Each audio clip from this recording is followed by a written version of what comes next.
Comment vivre une vie sans colère ni ego, embrasser la vraie liberté avec les enseignements du Bouddha. Les racines de la colère et de l'ego.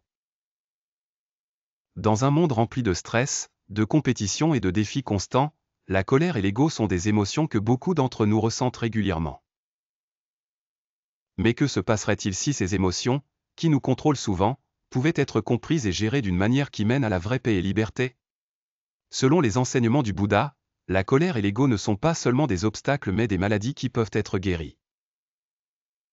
Dans cette vidéo, nous explorons comment vivre une vie sans colère ni ego, en embrassant un chemin vers la vraie liberté. Chapitre 1. La colère est une maladie. La colère, comme l'enseigne le Bouddha, n'est pas un signe de force ou de justice, c'est une maladie. Nous justifions souvent notre colère en disant « j'avais une bonne raison d'être en colère » ou « j'avais raison de réagir ainsi ». Mais ce sont là les mensonges que nous nous racontons pour justifier la maladie de la colère. Le Bouddha l'a comparé à un virus contagieux. Lorsque nous interagissons avec d'autres qui sont en colère, nous pouvons aussi facilement attraper leur colère, comme si nous étions physiquement exposés à un virus. Mais voici le point crucial, la colère est contagieuse parce qu'elle provient de notre ego. Lorsque quelqu'un exprime de la colère, c'est une manifestation extérieure de son incapacité à contrôler ses propres émotions, un reflet de son combat intérieur. Lorsque nous nous mettons en colère en retour, nous alimentons seulement ce cycle négatif. Nous devons nous libérer de cette habitude de réagir avec colère. La clé pour y parvenir est de comprendre que la colère n'est pas une réponse naturelle, mais une maladie de l'esprit qui peut être guérie. Chapitre 2. L'ego, la source de tous les conflits. L'ego est une autre force puissante qui motive beaucoup de nos comportements. Il nous dit que nous avons raison, que nous sommes meilleurs que les autres, ou que nos besoins personnels doivent passer avant tout. Mais l'ego est un faux sens de soi, une construction qui nous empêche de voir la vérité sur qui nous sommes. Lorsque nous croyons que nous sommes le centre de l'univers, nous entrons en conflit avec tout le monde et tous ceux qui nous entourent. Les enseignements du Bouddha soulignent que l'ego est la cause profonde de la plupart de nos souffrances. Ce n'est qu'en lâchant notre ego que nous pouvons vraiment expérimenter la paix. Si vous y réfléchissez, lorsque quelqu'un nous critique, c'est notre ego qui réagit, pas notre vrai soi. Si nous lâchons l'ego, il n'est pas nécessaire de se sentir blessé ou en colère lorsque les autres nous critiquent. Au lieu de cela, nous pouvons accepter les retours avec humilité, reconnaissant qu'il y a toujours place pour la croissance et l'apprentissage. Chapitre 3. Humilité et acceptation, la clé de la paix.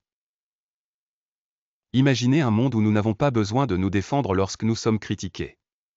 Un monde où nous écoutons, réfléchissons et grandissons grâce à nos interactions avec les autres, plutôt que de les laisser déclencher notre colère.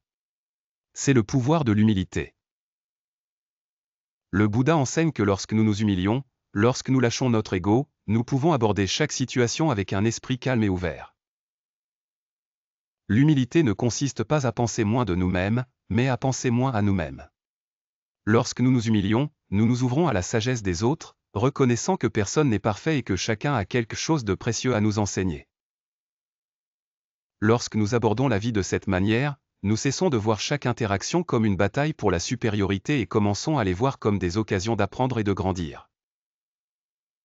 Chapitre 4. Lâcher prise de soi, la véritable signification de la liberté.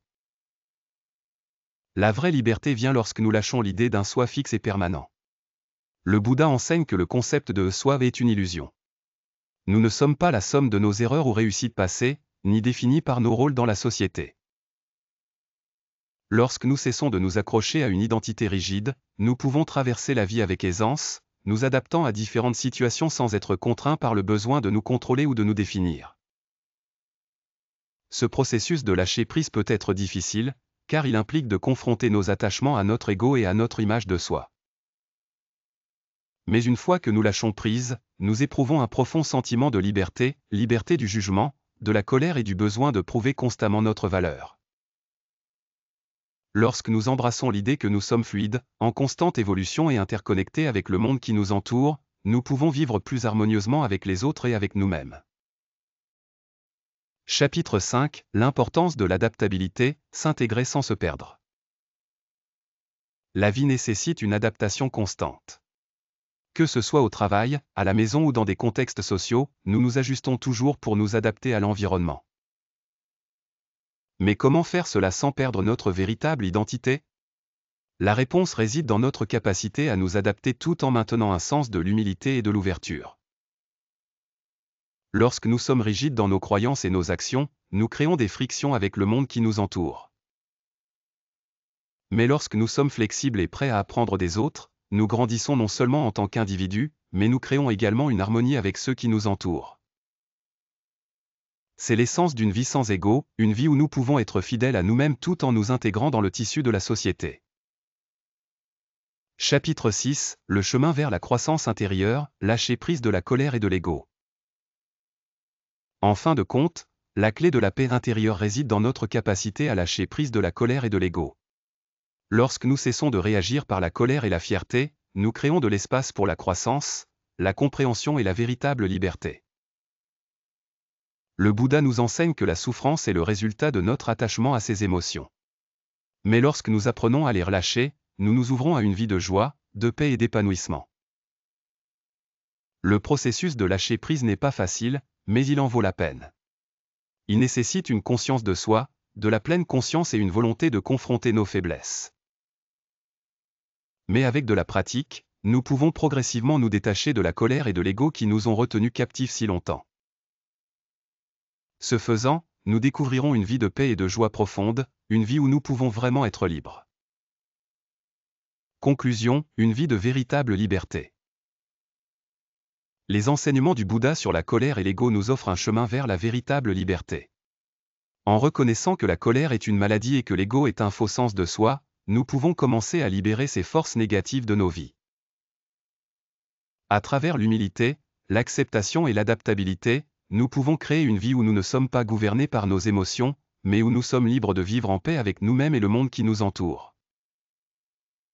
Rappelons-nous que la véritable liberté n'est pas l'absence de défis, mais la capacité de les affronter avec grâce, humilité et un esprit clair. En suivant les enseignements du Bouddha, nous pouvons vivre une vie non seulement exempte de colère et d'ego, mais aussi riche en sagesse, compassion et paix intérieure. Dernière réflexion, le voyage continue.